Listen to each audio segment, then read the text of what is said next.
یصلون علی النبی یا ایھا الذین آمنوا صلوا علیہ وسلموا تسلیما اللہم صلی علی سیدنا محمد وعلی آل سیدنا محمد بآواز بلند الصلاۃ والسلام علیک یا رسول اللہ وعلی آلک واصحابک یا حبیب اللہ الصلاۃ والسلام علیک یا رسول اللہ وعلی آلک واصحابک یا حبیب اللہ۔ لائق تکریم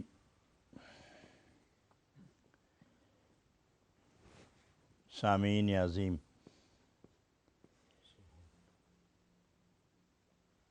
ابھی آپ نے ایک صوفی درویش متقی عالم دین سے حضور غوث الامت خواجہ خواجگاں خواجہ محمد قاسم موڑوی رحمۃ اللہ علیہ کہ حضور نذرانہ عقیدت سماعت فرمایا ہے۔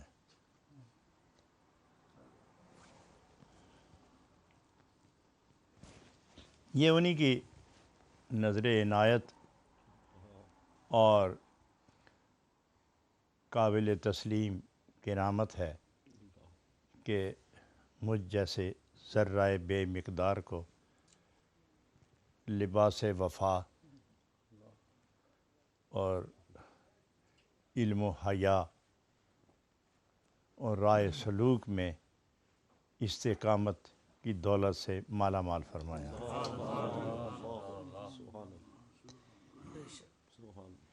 یہ بندگان خدا مقبولان بارگاہ کبریا، یہ ایسے بے مثل اور نابغہ اثر ہوتے ہیں کہ اور ان کی قبولیت کا یہ عالم ہے کہ زمانے نے دیکھا کہ ان کے آستانے پر یا ان کی چوکھٹ پر، ان کی منڈیر پر اگر کبوتر بیٹھا تو اٹھتے وقت وہ باز بن کے گیا۔ یہ لوگ ہادی راہ وفا ہوتے ہیں اور منزل قدس کے رہنما ہوتے ہیں اور محبتوں اور عشق کے رموز و اسرار کے مفسر ہوتے ہیں۔ مگر یہ تفسیر جو وفا کی اور عشق و پیار کی کرتے ہیں، یہ گفتگو سے کم کرتے ہیں، عمل سے زیادہ کرتے ہیں، اور وہی تفسیر قابل قبول اور دل نشین ہوتی ہے اور جاگزین ہوتی ہے روح میں جو عمل کے ساتھ تعلق رکھے۔ اور جب سارا وجود گفتگو بن جائے تو ایک زبان کو بولنے کی زحمت نہیں دی جاتی۔ یہ صاحب کمال ہوتے ہیں، اور یہ حضور سرور عالم صلی اللہ علیہ وسلم کی نگاہ فیض بار کے کرشمے ہیں، برکتیں ہیں، ودیتیں ہیں، عنایتیں ہیں، مروتیں ہیں، محبتیں ہیں، وجاہتیں ہیں۔ سرکار دو عالم کی نظر جدھر اٹھی ذرے ستارے بنے اور گداگر ہادی قوم بنے اور لٹیرے اور چور یہ کن فیکون کے رازدار بنے۔ یہی سلسلہ محبت سینہ بسینہ، نظر بنظر، نگاہ بنگاہ، گفتگو بگفتگو، آہ با آہ، چلتے چلتے چلتے جس سینے کو مخاطب فرمایا اسی کو گنجینہ اسرار بنایا، اور مختلف عنوان سے یہ فیض معنون ہوتا رہا، مختلف اسماء سے موسوم ہوتا رہا، مختلف اوصاف سے موصوف ہوتا رہا، مختلف رابطوں سے اس کی پہچان میں وسعتیں ہوتی رہیں۔ آخر میں جس نام سے اس ساری روحانی قوت اور نبوت کے فیضان اور احسان کو جس نام سے منسوب کر کے اسے چار دانگے عالم میں شہرت ملی، اس کا نام ہے تصوف، اور جو تصوف سے موصوف ہوا اس کا نام ہے صوفی، اور جب صوفی پر سے پردہ اٹھا تو اندر سے نکلا عشق، اور جب عشق دیکھا تو پتہ چلا فرش پہ رہنے والا صاحب عرش ہے، یعنی قریب عرش ہے، اس کو عرش سے رابطہ ہے۔ تو عجب ہے یہ معاملہ کہ بندہ اس کی کیا حیثیت ہے ذاتی طور پر، لیکن کتنا یہ معمولی سا ایک انسان ہے، لیکن جب کسی بڑی بارگاہ سے اس کا واسطہ ہو جائے تو یہ بھی اتنا بڑا ہو جاتا ہے کہ جسے چھوٹے اپنے خیال کے اندر اسے سما ہی نہیں سکتے، یہ بھی بڑے سے لگ کر بڑا ہو جاتا ہے۔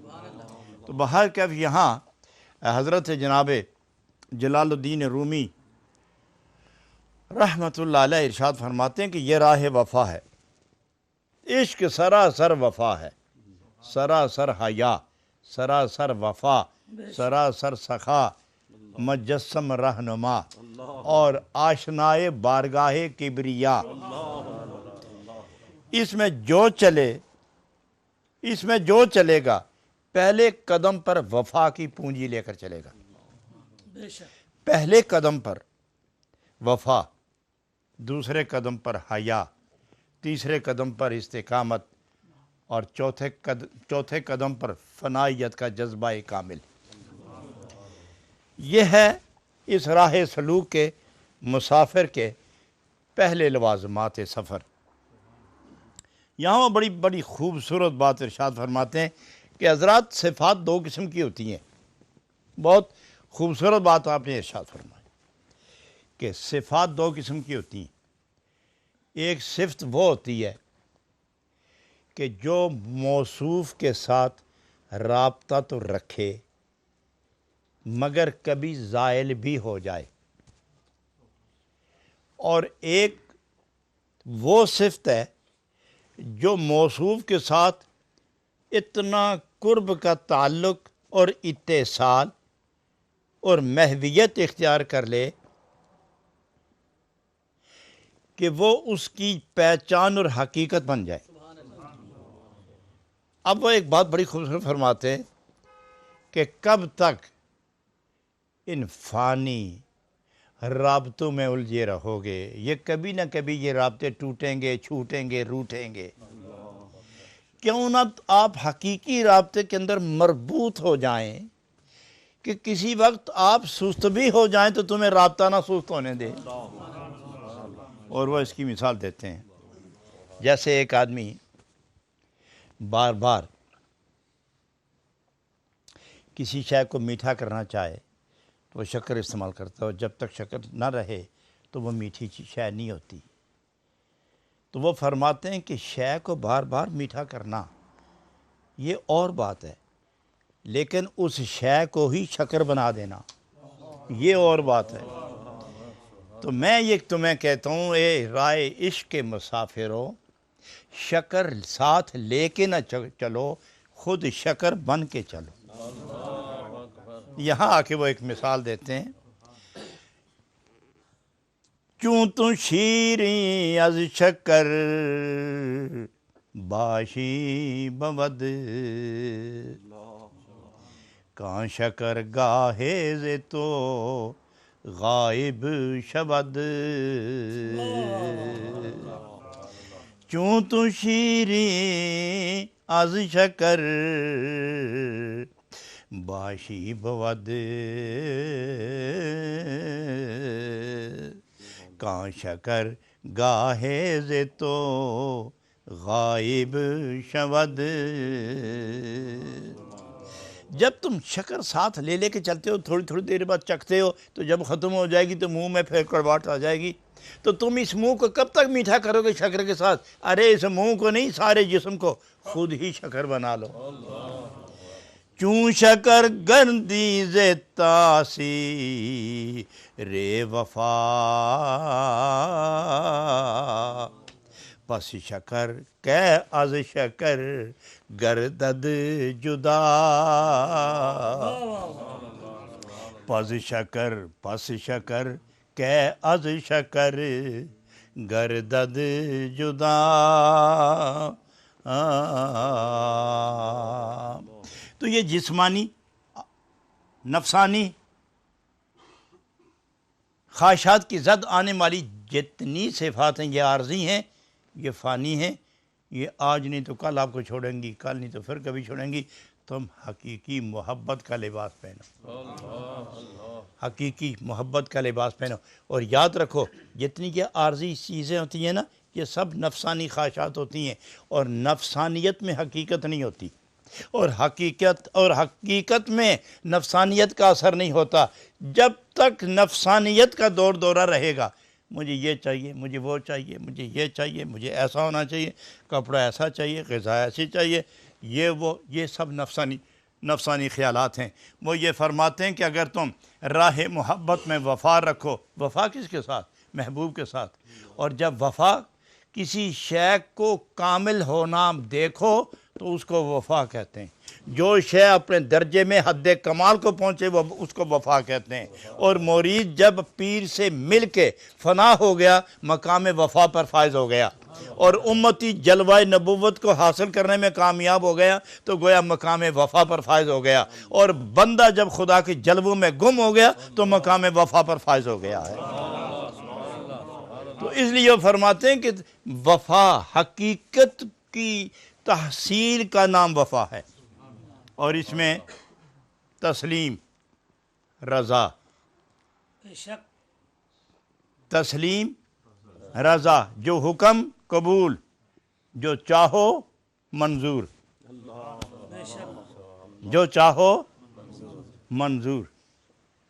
اور جناب اسی قول سے رومی کشمیر میاں صاحب رحمۃ اللہ علیہ وہ فرماتے ہیں میرے محبوب جان مانگو گے تو جان دے دوں گا، سر مانگو گے تو سر دے دوں گا، میرے پاس اپنا ہے کیا کہ میں سوچ کے دوں گا، یہ امانت ہی آپ کی، آپ نے کہا سر دو، یہ حاضر آپ ہی کا تو ہے، جان دے دو، لو یہ حاضر میری کب ہے، یہ آپ ہی کی تو ہے۔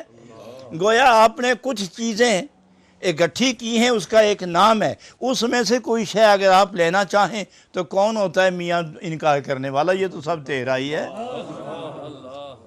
تو اس لیے جناب رومی رحمۃ اللہ علیہ فرماتے ہیں کہ مقام تسلیم و رضا، جو حکم آیا تسلیم اور جو محبوب کی رضا ہے اس پر قربان، یہ ہے محب کی پہچان، یہ ہے محب کی پہچان۔ تو یہاں آ کے آپ نے بہت پیاری بات کہی کہ حقیقت اختیار کرو، کیونکہ کوئی چیز جب حقیقت بن جائے، مثلا کسی شے کو میٹھا کرتے ہو تو کسی نہ کسی وقت وہ میٹھا ختم ہو جاتا ہے، لیکن شکر کی جو حقیقت ہی مٹھاس ہے، شکر جو اس کی ذات میں ہی مٹھاس ہے، اور ذات ہی مٹھاس ہے، حقیقت ہی مٹھاس ہے، اس کو کس طرح دور کرو گے؟ کیونکہ یہ اصول ہی نہیں ہے کہ کسی شے سے اس کی حقیقت کا سلب کرنا، یہ ہے ہی ناممکن۔ کسی شے سے اس کی حقیقت سلب کرنا ناممکن ہے۔ جیسے برف ٹھنڈی ہے، ٹھنڈ کیسے جدا کرو گے؟ یہ اس کی حقیقت ہے۔ آگ کیسے اس کو ٹھنڈا کرو گے؟ برف ہے، اسے گرم کیسے کرو گے؟ ناممکن ہے کہ ہو برف اور وہ گرم ہو۔ آگ جل رہی ہے، شعلے اٹھ رہے ہیں، اور آپ اسے دیکھتے ہیں وہ جلاتی نہیں، تو معلوم ہوا کہ وہ اس کا گرم، یہ اس کی حقیقت ہے، اور کسی شے سے اس کی حقیقت کا سلب کرنا یہ محال ہوتا ہے۔ لہٰذا اے طالبین حق، اے مسافرین راہ وفا، اپنی عادتیں، خصلتیں، طبیعتیں، مزاج یہ مٹا کر اپنے محبوب کے مزاج کو اپنا مزاج بنا لو کہ آپ کی مرضی آپ کی حقیقت نہ ہو، محبوب کی مرضی آپ کا مزاج بن جائے، محبوب کی مرضی آپ کی طبیعت بن جائے، اور محبوب کی مرضی آپ کی عادت بن جائے، اور محبوب کی مرضی آپ کی زندگی کا نصب و لعن بن جائے، اور محبوب کی رضا عین زندگی بن جائے۔ اور جب یہ عین زندگی بن جائے تو مرو گے بھی تو بھی وفا، اور جیو گے تو بھی وفا، اور وفا ہے محبوب کا کرشمہ، محبوب کا فیض، محبوب کا عطیہ، تو گویا تمہارا مرنا بھی محبوب کے لیے ہے، تمہارا جینا بھی محبوب کے لیے ہے، تو گویا تم مر کے بھی محبوب کے، گویا تم مر کے بھی محبوب کے، گویا تم مر کے بھی محبوب کے، گویا تم مر کے بھی محبوب کے، جو مرنے کے بعد بھی محبوب کا ہے وہ زندگی میں کب جدا ہوگا، وہ زندگی میں کب جدا ہوگا۔ تو جناب رومی رحمۃ اللہ علیہ مقام وفا پر آ کے فرماتے زہر میزست آنکھ باشد بے وفا،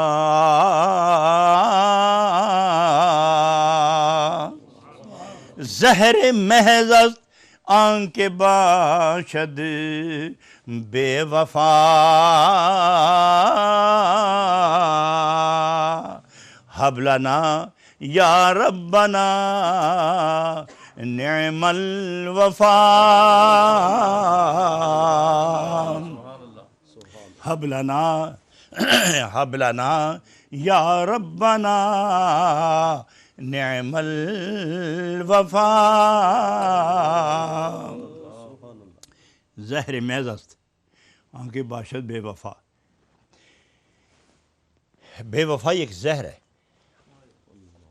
بے وفائی زہر ہے، اور یہ بے وفائی جس بندے کے اندر داخل ہو جائے وہ زہر میز ہے، یعنی خالص زہر ہے۔ بے وفائی بولتی نہیں، بے وفائی ہلتی نہیں، بے وفائی اٹھ کے دوڑتی نہیں، چونکہ اس کے اندر قوت گویائی، قوت رفت، قوت گرفت، قوت نشست کچھ نہیں، وہ ایک جامد شے کی طرح ہے، لیکن وہی بندے کے اندر اتر کے اس کے وجود کا حصہ بن جائے تو اب وہ بے وفائی مکمل، اس کا نام دوسرا کیا بنا؟ بے وفا۔ اب یہ بات ذہن میں رکھو، بے وفائی کی تعریف کریں گے آپ، اس کا وجود نہیں، اس کی صفت بیان کریں گے، اس کا وجود نہیں۔ بے وفائی کی کیا صفت ہے جی؟ تعریف کیا ہے؟ یہ ہے، یہ ہے، یہ ہے، یہ ہے، لیکن کہو بے وفائی کو بولے تو وہ خود نہیں بولتی، اس کو بولنے کے لیے دوسرے وجود کی ضرورت ہے۔ بے وفائی خود نہیں دیکھتی، اس کو دیکھنے کے لیے دوسرے وجود کی ضرورت ہے۔ بے وفائی خود نہیں چلتی، اس کو چلانے کے لیے کسی دوسرے وجود کی ضرورت ہے۔ تو وہ جس وجود میں بے وفائی داخل ہو جائے تو وہ جب وجود چلنے لگے تو چلتی بے وفائی ہے، لیکن چلنے والے کو کہتے ہیں بے وفا، دیکھنے والے کو کہتے ہیں بے وفا، بولنے والے کو کہتے ہیں بے وفا، بیٹھنے اٹھنے والے کو کہتے ہیں بے وفا، اور وعدے توڑے تو بے وفا، وعدے توڑے تو بے وفا، اور چوری عشق میں محبت میں ڈاکہ ڈالے تو بے وفا، اور وعدہ محبوب سے کرے تو توڑ تو اسے انتہا تک نہ نبھائے تو بے وفا۔ تو گویا وہ جو بے وفائی کی صفت تھی وہ اندر گئی، اندر گئی تو اب بولنے لگی، چونکہ اس کو بولنے کا ایک وجود مل گیا ہے۔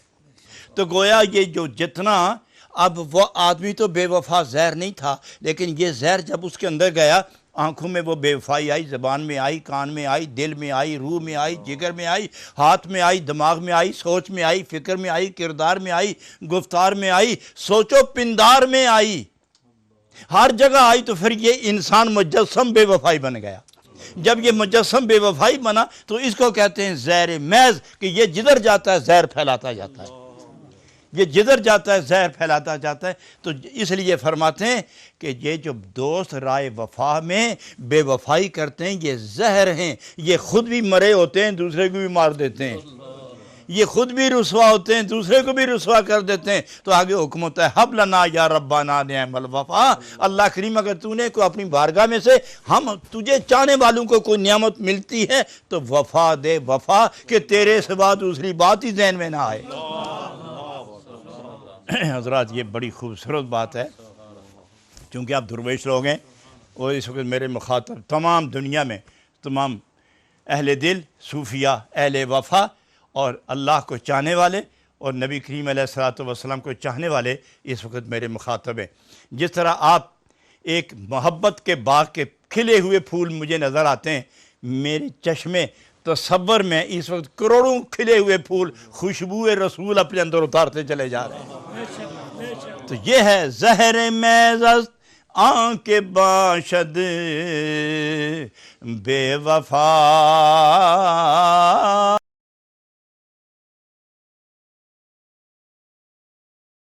ابلنا یا ربنا نعم الوفا۔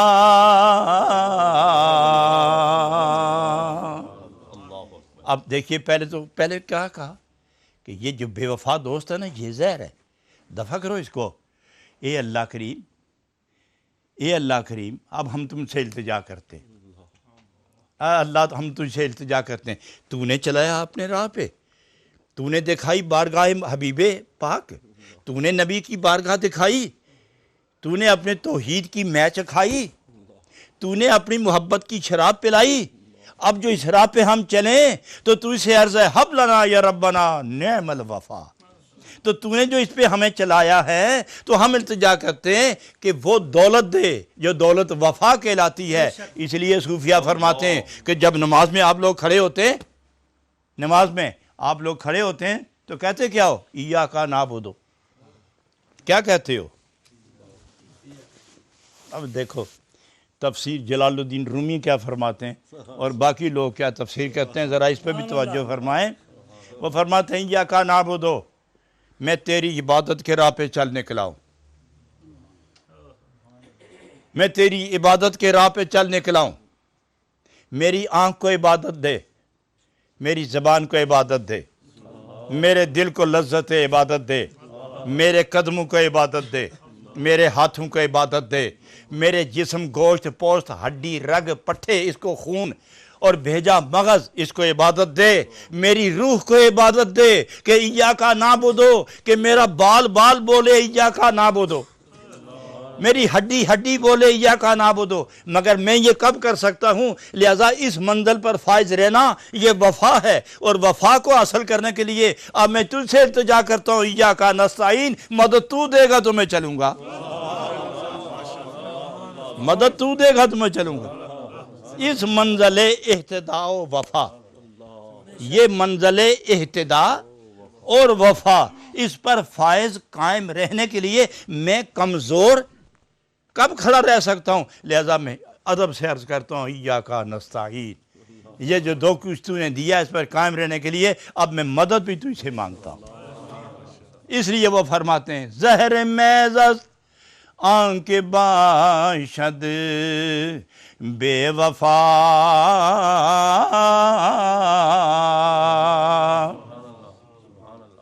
حب لنا یا ربنا نعم الوفا۔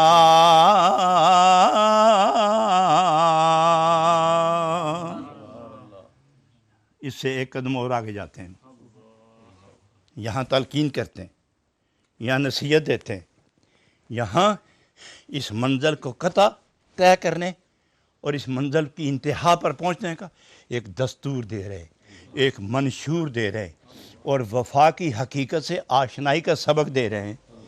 اب آگے جا کے ارشاد فرماتے کہ جو اس راہ پہ چلتا ہے وہ کون ہے؟ وہ کون لوگ ہیں؟ وہ عاشق ہیں۔ جو اس راہ پہ چلتے ہیں وہ کون ہیں؟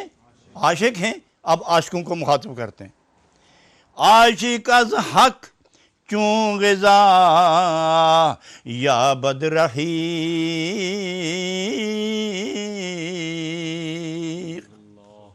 عاشق از حق، عاشق از حق چون غذا یا بد رحیق،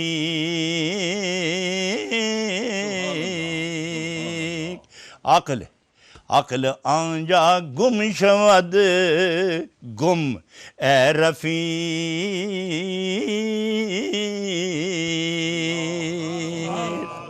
عقل آنجا گم شود گم، دو دفعہ گم فرمایا، عقل آنجا گم شود گم اے رفیق۔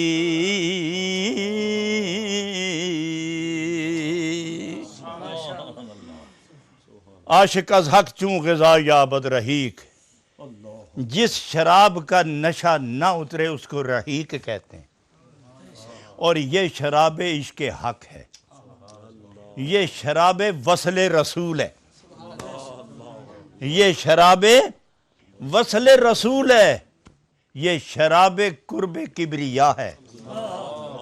یہ جس کو میسر آ جائے اس کا نشہ نہیں اترتا، مر بھی جائے تو نہیں اترتا، آگ میں چلا جائے تو نہیں اترتا، قبر میں داخل ہو جائے تو نہیں اترتا، زندہ رہے تو نہیں اترتا، مر جائے کیا مرے گا؟ جس کو عشق پہلے ہی مار دے اس کو کیا موت آ کے کرے گی کیا؟ جس کو آگ پہلے ہی جلا کے پختہ کر دے، اب دیکھو نا، آگ، ہوا، پانی، مٹی یہ تو ہے نا، لیکن جو اینٹ بنتی ہے اس میں پانی ہے، ریت ہے، آگ ہے، مٹی ہے، 4 چیزیں نا اس میں۔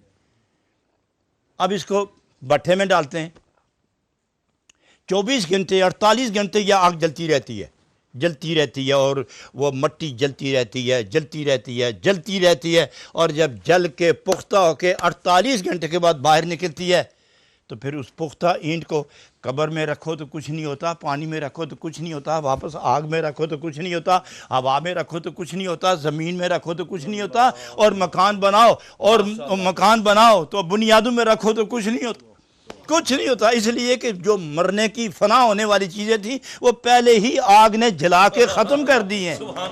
تو اب نہ آگ کچھ کرتی ہے، نہ پانی کچھ کرے، نہ مٹی کچھ کرے۔ تو اے دنیا کی آگ اگر یوں بقا کا مقام دے سکے تو اللہ اور اس کے رسول کی عشق کی آگ، اللہ اور اس کے عشق کی آگ جب جسم کو جلائے، یہ کیوں لوگ قبر میں زندہ ہیں اور ان کے جسم پر جو کفن پڑے ہوتے ہیں وہ بھی 50 سال میلے نہیں ہوتے؟ کیوں؟ ارے اب تو بات مان ہی جاؤ نا، یہ کیوں زندہ ہیں؟ موتو قبل ان تموتو کا جام پی کے جا رہے ہیں۔ تو اس لیے فرمایا عاشق از حق، کیا بات ہے، عاشق از حق چوں غذا یا بد رہی،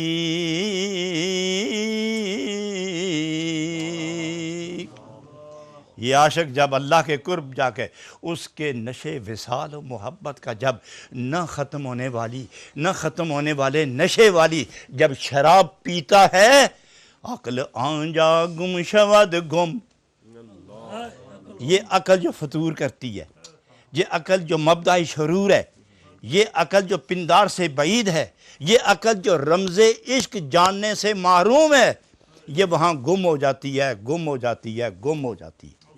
اس لیے فرمایا عقل آنجا گم شود گم ہے رفیق۔ میرے عزیز یہ سن کہ جہاں عقل خاموش ہو جائے وہ عشق ہے، اور جس کو عشق مل جائے وہ فرشتوں سے بھی آگے نکل جاتا ہے، حضرات اس تھوڑی سی گفتگو کے بعد یہاں ایک اور بڑی خوبصورت بات میں عرض کروں۔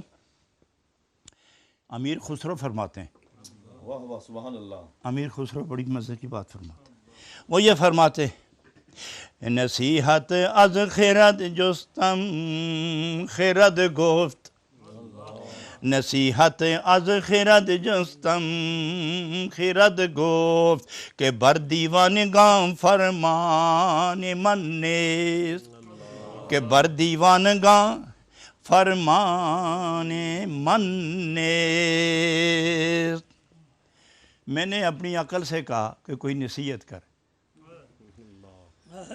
میں نے اپنی عقل سے کہا کچھ نصیحت کر۔ دیکھو کیا عجیب بات ہے، نصیحت از خرد جستم خرد گفت، میں نے اپنی عقل سے کہا کچھ نصیحت کر، تو عقل نے مجھے جواب دیا کہ بر دیوان گاں فرمانے من نیز، تم تو ہے ہی دیوانے ہو، تمہیں میں کیا سمجھاؤں، تم تو ہے ہی دیوانے ہو، میں تمہیں سمجھاؤں کیا؟ جہاں میرے سمجھانے کی حد ہے تم ان سے آگے ہو۔ جس کو میں سمجھانا چاہوں وہ شعور، وہ نور، وہ ادراک اتنا بلند ہے کہ وہاں میرا کام ہی نہیں ہے، اس لیے کہ دیوانوں پر ہم اثر کرتے ہی نہیں۔ عقل کہتی ہے 2 ہی حدیں ہیں، عقل کہتی ہے 2 حدیں، یا عالم ہوش ہے یا عالم بے ہوشی ہے، یا یوں سمجھو یا عالم ہست ہے یا عالم نیست ہے، یا یوں سمجھو عالم فنا ہے یا عالم بقا ہے، یا اس سے بھی آسان سمجھو کہ عالم ناسوت ہے یا عالم لاہوت ہے، یا یوں سمجھو میں نہیں ہوں وہ ہے، میں نہیں ہوں وہ ہے، نصیحت از خرد جستم خرد گفت کہ بر دیوان گاں فرمان منے۔ جو عقل کی حد سے آگے گزر گئے اسے اب عقل کیا آواز دے گی، وہ تو قربانی ہو گئے۔ اس لیے فرمایا عاشق از حق چوں غذا یابد رفیق، عقل آجا گم شبد گم میں رفیق۔ جسے عشق حق کی شراب کا نشہ مل گیا ہے وہاں عقل کے گھوڑے دوڑنا بند کر دیتے ہیں۔ حضرات کرام یہ کون لوگ ہیں؟ یہ باوفا ہیں، اور وفا کون ہوتے ہیں؟ عشق والے ہوتے ہیں، عشق والے ہوتے ہیں۔ کسی دانش مند عقل مند آدمی کو جس کی نظر عقل فکر تجربہ ہوش یہ گواہ ہو اور معتبر ہو، محکم ہو معتبر ہو گواہ ہو کہ یہ سونا ہے، اور 20 آدمیاں کہیں گے سونا نہیں ہے یہ پتھر ہے، 20 اور آ جائیں وہ کہیں پتھر ہے، پھر 20 آ جائیں کہہ دیں یہ پتھر ہے، تو اگر اس کو شک پڑ جائے تو پھر کہنا پڑے گا کہ یہ لا یعقل ہے، یہ بیوقوف ہے، اس کو سونے کی پہچان نہیں۔ اور ہزار آدمی آ کے کہیں کہ یہ سونا نہیں، تو وہ یہ کہیں گے کہ میں اپنی محبوب کو اچھی طرح جانتا ہوں، تم گزر جاؤ، میں اپنے محبوب کو اچھی طرح جانتا ہوں، تم گزر جاؤ۔ جو سونا نہیں جانتے وہ کہتے ہیں نہیں ہے، اور جو جانتے ہیں وہ کہتے ہیں یہی ہے۔ اس لیے جو وصل کی منزل پر ہیں لوگ وسوسہ ڈالیں بھی تو ان کا وسوسہ اثر انداز نہیں ہوتا۔ کیوں؟ وہ بے وفا نہیں ہوتے، وہ با وفا ہوتے۔ بے وفا وسوسہ ڈالتے ہیں، با وفا قربانیاں دیتے ہیں، اور جو قربانی دینا جانتا ہے وہ وسوسے میں الجھنا کب جانتا ہے۔ اس لیے عاشق از حق چون غذا یا بد رہی، عقل آنجا گم شود گم اے رفیق۔ آگے فرماتے عقل جزوی، سبحان اللہ، عقل جزوی عشق را منکر بود،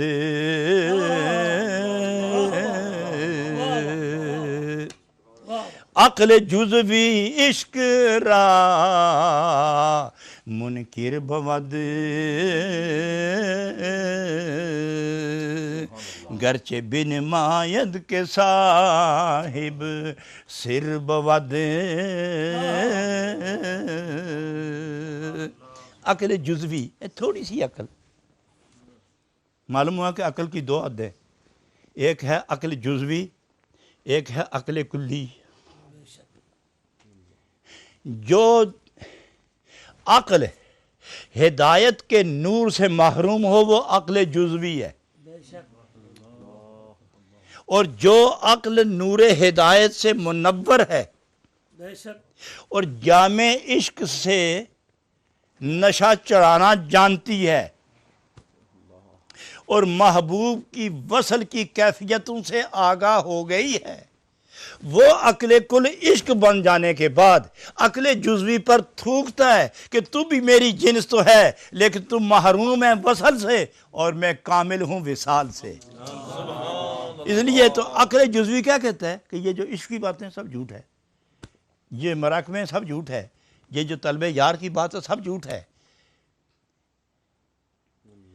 یہ بھوکے رہنا سب جھوٹ ہے، یہ روتے رہنا سب جھوٹ ہے، یہ دنیا کی لذتوں سے بے نیاز ہو جانا سب جھوٹ ہے، اچھے برے کپڑے کی تمیز کا ختم ہو جانا سب جھوٹ ہے، اچھی غذا اور بری غذا میں فرق نہ کرنا یہ سب جھوٹ ہے۔ اور عقل کل کہتا ہے جب محبوب کا وصل مل جائے۔ اب میں پوچھتا ہوں حضرت محی الدین ابن عربی رحمۃ اللہ علیہ وہ جب عقل جزوی سے نکل کر عقل کل کی طرف گئے اور عشق کی واردات نے ان کو اپنے اندر جذب کر لیا، عشق ان کے اندر جذب ہو گیا، تو عشق کی وادی سے ہو کر جب واپس سر اٹھا تو ساری کائنات کو دیکھا تو ساری کائنات کو معدوم پایا، نیست و نابود پایا، معدوم پایا، قلیل پایا، نیست و نابود پایا، اور ہر جگہ جلوے دیکھے اپنے اندر بھی اور باہر بھی. حتی مکث انہ علی ثلاثۃ اشہر علی وضوء واحد، حالت یہ بن گئی کہ وہ 3 ماہ میں ایک دفعہ بھی وضو نہیں کیا، جو پہلے کیا تھا اسی وضو کے باعث 3 ماہ نمازیں پڑھتے رہے، 3 ماہ کھانا نہیں کھایا، 3 ماہ آرام نہیں کیا، نیند نہیں کی. میں پوچھتا ہوں، نہ سونا نہ کھانا اور جاگتے رہنا، اونگ تک نہ آنا، یہ صفت ہے خدا کی. لا تاخذہ سنۃ ولا نوم، خدا پر نہ نیند آتی ہے نہ اونگ آتی ہے. تو یہ جو 3 ماہ جس پر اونگ تک نہیں آئی، یہ 3 ماہ کیا ہوئے تھے؟ یہ کیا رہے 3 ماہ میں؟ اگر کہو کہ یہ الوہیت میں داخل ہو گئے تو کفر ہے، اور کہو کہ یہ الوہیت سے باہر ہیں تو صرف تو الوہیت والی آ گئی، تو آپ کہو گے کیا؟ فرمایا کہ جب تک بشری تقاضے تو خیر پہلے ہی مٹ گئے تھے، عقل ہے جب وارد ہو کر عالم سوچ میں نہ لائے، اس وقت تک جلوہ یار میں گم رہے تو تم ہے ہی کچھ نہیں. تو تیری حیثیت اور تیرے مقام کی کوئی توصیف یا حد کی حیثیت کیا بیان کرے گا کوئی؟ یوں سمجھیں گے کہ تیرے اندر بھی اسی کے جلوے تھے، تیرے باہر بھی اسی کے جلوے تھے. اور جب تک جلووں کی پاسبانی رہی، جب تک جلووں کی نگرانی رہی، پاسبانی رہی، جلووں کا غلبہ رہا، دنیا کی روٹی کی ضرورت نہیں رہی، پانی کی ضرورت نہیں رہی. اور دیکھو یار، میری بات سنو، جب آگ جل رہی ہو اور بندہ آگ کے قریب ہو تو اس کو کبھی نیند نہیں آ سکتی. اور جب دریا میں لہریں اٹھ رہی ہوں اور لہروں کے اوپر آ جائے تو وہاں سویا نہیں کرتا اور وہاں کھایا نہیں کرتا. جب عشق کی لہریں طوفان پر ہوں اور عشق کی لہروں پر بیٹھا اور محبوب سامنے ہو تو کیا نیند کرے گا، کیا کھائے گا، کیا پیے گا وہ؟ تو جب محبوب سے ہٹے گا تو پھر دنیا نظر آئے گی، پھر اپنا آپ نظر آئے گا، پھر نیند بھی آئے گی، کھائے گا بھی، سب کچھ کرے گا. یہ جو رب العالمین کے جلووں میں گم ہو گیا تھا، پردے اٹھ گئے تھے، نہ خدا نے ہٹنے دیا نہ ہٹایا، جلوائے عشق پلایا اور وفا کی حقیقتوں سے آشنا کیا اور جلوہ توحید کے اندر غرق کر کے رکھا.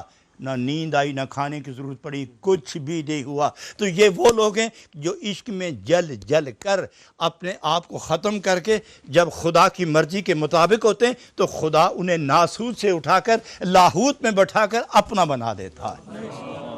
حضرات یہ سارے کارستانی، یہ فیض رسانی، یہ عشق کی ہے. اور عشق 2 بارگاہوں سے آتا ہے، بظاہراً 2، اندر سے 1. خدا کی بارگاہ ہے یا رسول اللہ کی بارگاہ ہے، تو چونکہ وہ اندر سے ایک ہی بارگاہ سے یہ فیض چلتا ہے. بظاہراً ایک جگہ منفذ ہے جہاں سے یہ نکلتا ہے. دیکھو حضرات، یہ جو دریا نکلتا ہے نا، یہ اس کا ایک مرکز ضرور ہے جہاں سے دریا نکلتا ہے. یہ بہت بڑا چشمہ ہوتا ہے، منبع ہوتا ہے، منفذ ہوتا ہے، وہاں سے دریا نکلتا ہے. لیکن جہاں جا کے ختم ہوتا ہے وہاں تک یہ دریا ہی کہلاتا ہے، دریا ہی کہلاتا ہے. جہاں سے نکلتا ہے وہ منفذ دریا ہے، اور جہاں سے چل کے نکلتا ہے اس کو دریا کہتے ہیں. نبی ایک دریا ہے، منفذ خدا کی بارگاہ ہے،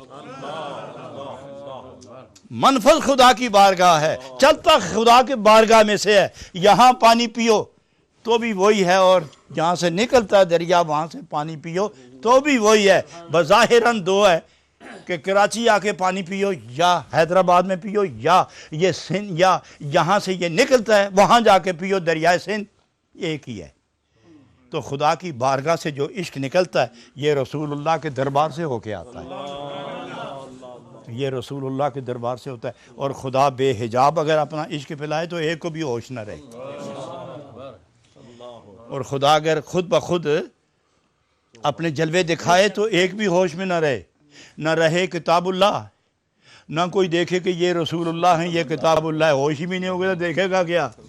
تو خدا نے فرمایا ہم نے کتاب اللہ بھی دکھانی ہے، رسول اللہ کو بھی دکھانا ہے، اس لیے تمہیں ہوش میں رکھنا ہے. تو پھر پلانے کا طریقہ کیا ہے؟ ہم جام دیتے ہیں پورے کا پورا، مٹکا حوض اپنے محبوب کو دیتے ہیں، وہ دیکھیں گے پیمانہ کتنا ہے، اس کے مطابق پلائیں گے،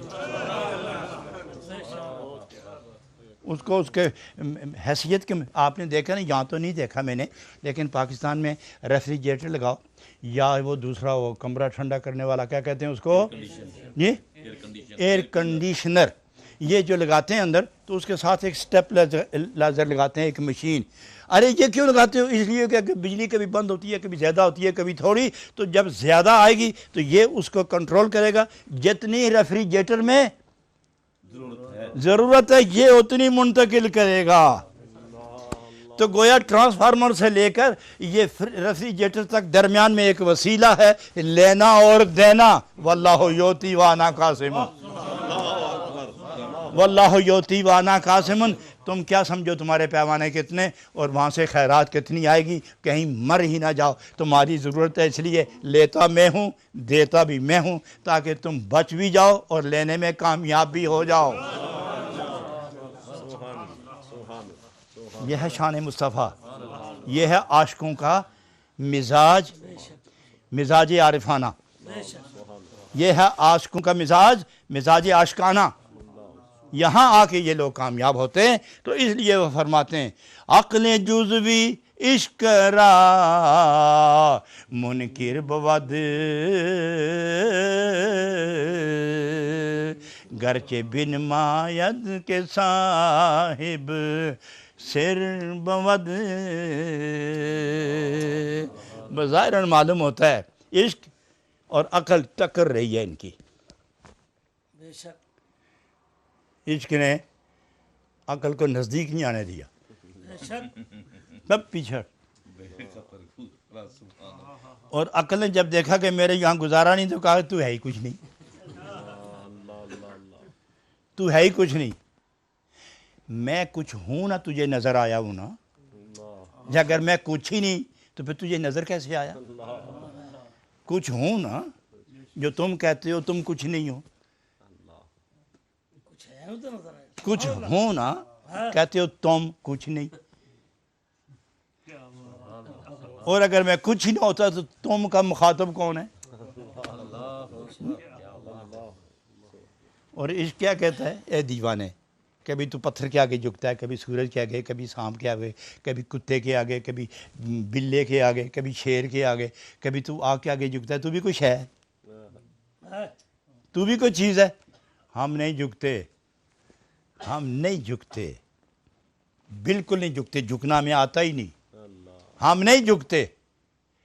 ہم جلوہ محبوب ہیں، ہم جلوہ محبوب ہیں، آئے بھی ہیں، آئے بھی ہیں، آ کے بھی اسی کے پاس ہیں، آئے بھی ہیں ادھر سے، آ کے بھی اسی کے ہیں۔ اور میں جو عشق نام ہے میرا، یہ اس کی مرضی، یہ اس کی وفا، یہ اس کی عطا، یہ اس کے جلوے، یہ اس کے کرم، یہ اس کی فیض کی کرنیں، اور یہ سب کچھ وہی ہے۔ اور تم کیا ہو؟ تم اسی کی طرف سے آئے ہو، اسی کی توہین کرتے ہو۔ میں اسی کی طرف سے آیا ہوں، اسی کی طرف جا رہا ہوں۔ اس لیے عقل تمہیں فرصت نہیں انکار و تنقید سے، اور ہمیں فرصت نہیں اپنے محبوب کے دیدار سے۔ تمہیں انکار سے فرصت نہیں، مجھے دیدار سے فرصت نہیں ہے۔ کیا ہو تم؟ پیچھے ہٹو۔ جب عقل کی توہین ہے تو اس نے کہا تو کچھ بھی نہیں ہے، مانتا ہی نہیں تمہیں۔ اور یہ اصول ہے، کسی کی توہین ہو جائے تو وہ حقیقت سے انکار کر دیتا ہے، اور جب عقل کی توہین ہوئی تو اس نے عشق کا انکار کر دیا۔ اس لیے فرمائے عقل جزوی عشق را منکر بود، عقل جزوی عشق را منکر بود، گرچہ بن مایت کے صاحب۔ جس وقت یہ عقل باتیں کرتی ہے نا تو اس طرح پتہ چلتا ہے کہ سارے رازوں کا بید اسی کے پاس ہے، سارے راز اور بید کا علم اسی کے پاس ہے، کل راز عقل کے پاس ہیں۔ اور جب عشق سامنے آتا تو جب اس کا انکار کرتا پتہ چلتا ہے بے وفا ہے، بے وفا منکر۔ تم اپنے مالک کے منکر ہو، جس نے تجھے پیدا کیا اسی کے منکر ہو، تم بھی ہو کسی قابل، دھورو پڑے۔ پھر عشق عقل کو نزدیک نہیں آنے دیتا۔ کب چاہتا ہے عقل، کب چاہتی ہے عقل کہ منجنیق میں بٹھایا جائے اور آگ کے علمبے ہوں، شعلے ہوں، اور اس میں گرایا جائے اور آدمی خاموش بیٹھا رہے۔ کب چاہتا ہے، کب چاہتی ہے عقل کہ سر پہ آرا آ جائے